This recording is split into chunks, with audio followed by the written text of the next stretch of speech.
Buenos días. En este video, continuando con las operaciones entre vectores, vamos a ver cómo se hallan la suma de vectores a partir de un método nuevo que se llaman las componentes rectangulares. Hay que mirar qué es una componente rectangular de un vector. Entonces, primero que el tema que vamos a introducir es componentes rectangulares. Yo tengo un vector cualquiera, esta es su magnitud y este es el ángulo que marca su dirección. Y este vector lo ubico, aquí está, en el plano cartesiano. Entonces, este vector vamos a descomponerlo en sus componentes rectangulares. El nombre lo dice. Vamos a ver, supongamos que este se proyecta sobre aquí, este es como la sombra de este vector sobre el eje X, y se proyecta de esta manera, y esta sería como la sombra del vector sobre el eje Y. Es decir, se producen dos nuevos vectores que son sus proyecciones o componentes rectangulares sobre el eje X y sobre el eje Y. Es decir, este es el vector A, la componente rectangular sobre el eje X la vamos a llamar AX y la componente rectangular sobre el eje Y la vamos a llamar AY. Y AX siempre es igual al multiplicar A por el coseno de este ángulo, A por el coseno de alfa, mientras que AY es A por el seno de alfa, como aparece aquí. Entonces, esas son nuestras fórmulas para las componentes rectangulares. Vamos a hacer unos ejercicios básicos. Dice construir y hallar el valor de la magnitud de las componentes rectangulares de cada vector. Entonces miremos, tenemos este vector que mide 12 y está con un ángulo de 38 grados ubicado sobre el eje X. Entonces, ¿qué hago? Lo proyecto sobre el eje X y sobre el eje Y. Uno el origen con este punto y aquí se me forma el vector AX. Si este es A, este es el vector AX. Y si lo proyecto sobre el eje Y, aquí sería, y este sería AY, este sería AX, y este sería AY. Entonces, lo mismo sucede acá. Lo proyecto sobre el eje X y sobre el eje Y.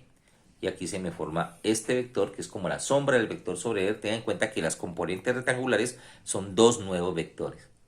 Y aquí está el otro, este sería AY. En este caso, el ejercicio para el punto C, lo mismo, proyecto. Este sería, perdón, aquí me equivoqué, si el vector es B, este sería BY, y si este vector es B, este sería BX, conservando obviamente el nombre del vector. Entonces aquí se formaría de esta manera, si este es el vector C, este sería CX, y este sería CY. Hay que tener en cuenta, en este caso AX está apuntando para la derecha y AY para arriba, quiere decir que ambos son positivos. Aquí BY está apuntando para arriba, es decir que es positivo, mientras que BX está apuntando para la izquierda, es decir que BX es negativo.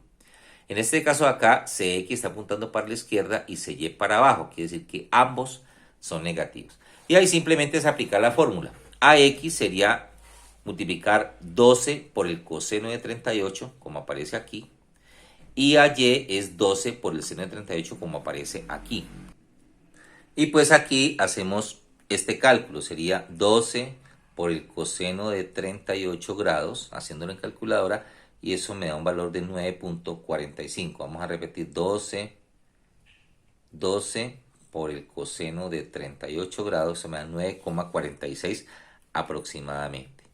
Y el otro sería 12 por el seno de 38. 12 por el seno de 38. Que me daría 7,39 aproximadamente.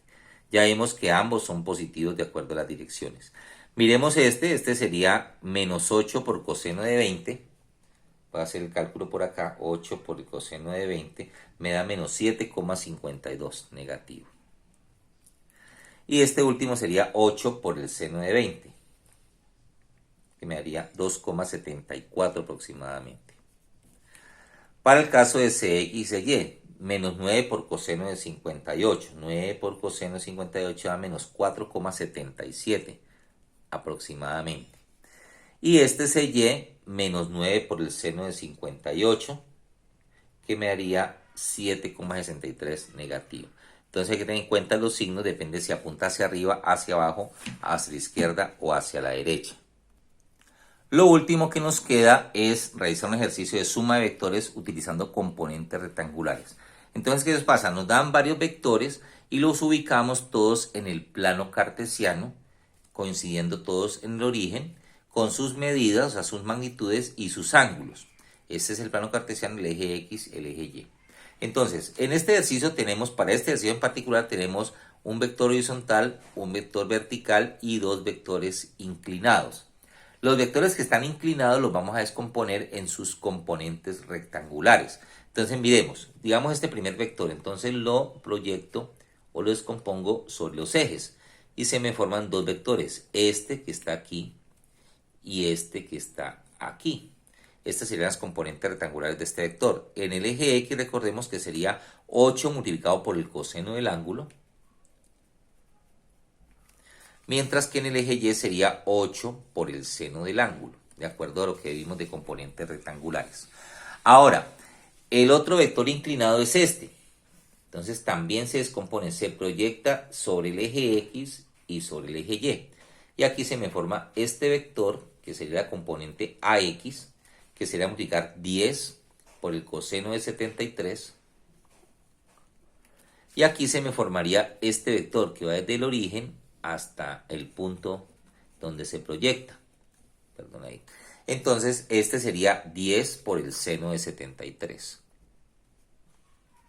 Entonces, ya cuando hayamos hecho las proyecciones o las componentes rectangulares, entonces, ¿qué se sigue? Se sigue hallar las sumas tanto en el eje X como en el eje Y. Entonces, miremos, la suma en el eje X, miremos que en el eje X tenemos 1, 2, 3 vectores.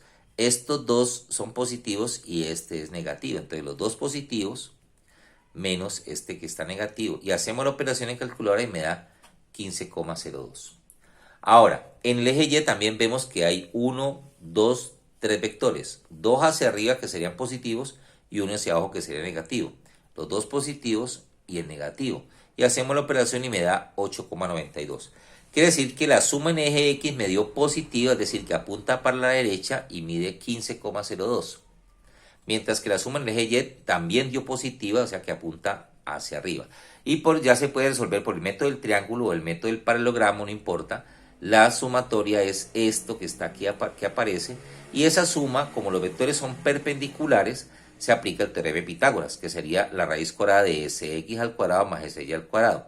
Reemplazamos sx por 15,02 y sy lo reemplazamos por 8,92. Hacemos este cálculo y la raíz cuadrada de esto me da 17,47.